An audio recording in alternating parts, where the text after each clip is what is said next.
বড় গাছে ছোট আম, বারামিশি আম। আম শেষ পর্যায়ে নতুন করে এখন আম গাছে মুকুল বেরিয়েছে। আপনারা যদি কেউ এরকম টবে আম গাছ লাগাতে চান, ছাদের উপরে ছাদ বাগান করতে চান, করবেন।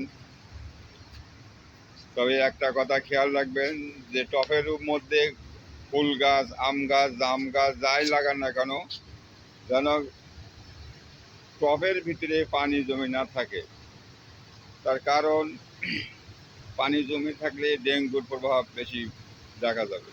তার কারণ এখন ডেঙ্গুর সময়, সবাই একটু সাবধানে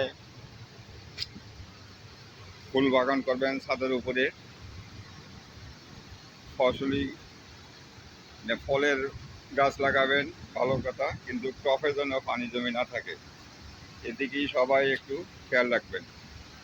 খেয়াল রেখে ছাদের উপরে ফুলের বাগান, ফলের বাগান, যেটা মন চায় সেটা করবেন। যদি ভিডিওটা ভালো লাগে একটা লাইক, একটা শেয়ার, সাবস্ক্রাইব করবেন। ধন্যবাদ সবাইকে।